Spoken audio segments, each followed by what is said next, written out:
Senator Rand Paul today made a strong attempt to vitiate the credibility of former CIA Director John Brennan, saying that he's, and I quote, monetizing his security clearance and that it should be removed from him. He even called on the president to do this. Will the president consider Senator Paul's suggestion and call for the removal of former Director Brennan's security clearance? Not only is the president looking to take away Brennan's security clearance, he's also looking into the clearances of Comey, Clapper, Hayden, Rice, and McCabe. The president is exploring the mechanisms to remove security clearance because they've politicized and in some cases monetized their public service and security clearances. Making baseless accusations of improper contact with Russia or being influenced by Russia against the president is extremely inappropriate, and the fact that people with security clearances are making these baseless charges provides inappropriate legitimacy to accusations with zero evidence. Follow-up question to Steve first. When the president pulled out of the JCPOA, he did not reveal an alternate plan to address Iran's nuclear ambitions. He seemed to bank on economic sanctions being enough to get them back to the table. Is that still his plan B? Look, as we have said, the president's number one goal is to make sure Iran doesn't get a nuclear weapon.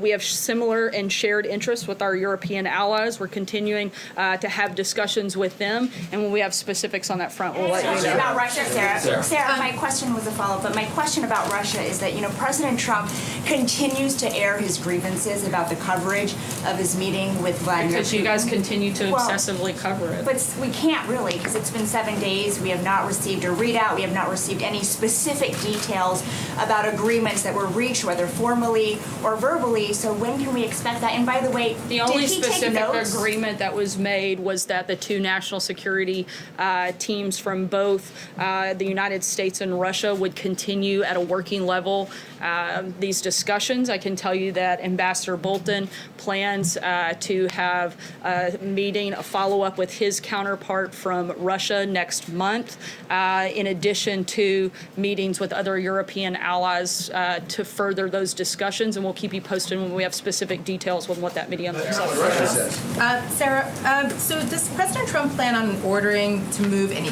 carriers or additional military resources to the region should Iran continue to pose the threat that he alluded to in his tweet? And I also have a follow-up. I don't have any specific announcements on that at this just point. a follow-up then. Secretary of State Pompeo yesterday talked a lot about corruption and human rights abuses in Iran. Why is he zeroing in, and why is the administration zeroing in on Iran when a number of other states are guilty of the same transgressions, including Russia, which we are now warming up to? Again, we've had tough conversations with Russia. We've been tough on them with our policy. As I stated this morning, we can be tough on more than one country at a time, and that's exactly what we're doing. Sarah. Thanks, Sarah. Could you explain a little bit of the threshold that the president has for taking away former official security clearance? Is it his position then that any former Obama administration official who holds clearance and just make political statements about him should have their clearance revoked, or is it just limited to the names right now that you read? As of right now, we are exploring the mechanism on those specific names. I'll keep you posted when there's further details. John? Thanks a lot, Sarah. The language the president used in the tweet that he sent out last night was very similar to the language he used last August in New Jersey when he spoke of fire and fury being rained down on North Korea. And of course that led to a one-on-one meeting the president ultimately had with Kim Jong-un. Is the president open to diplomacy with Iran, meeting perhaps one-on-one with President Rouhani? I'm not going to negotiate what the specifics that the president or the administration will be looking at. Again, our goal is to stop Iran from nuclear weapons, and we'll keep you posted as we move through that process. I asked about your statement regarding Judge Kavanaugh that you made at the very top. There's one Republican senator who says he's undecided. Well, there's a few that say there's undecided, but Rand Paul in particular says I'm honestly undecided.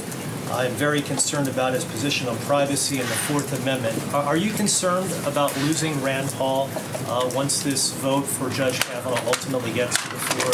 We're certainly hopeful that Senator Paul will do the right thing and vote for this very highly qualified nominee. Steve? Yes, Sarah, flipping around John's question about Iran, considering the comments that we've heard in the past day from the president's tweet, Ambassador Bolton's statement, which you put out in Secretary Pompeo's speech last night.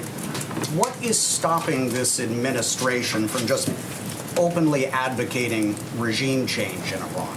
Again, our focus is on stopping Iran from having nuclear weapons, regardless of who is there. That's what our priority is, and if we have any further announcements on that front, I'll let you know. But the president and his administration are going to continue pushing and advocating for that. Sarah, regarding one of the stories that broke on Friday, how did the president feel when he found out that his longtime lawyer and fixer had reported him surreptitiously?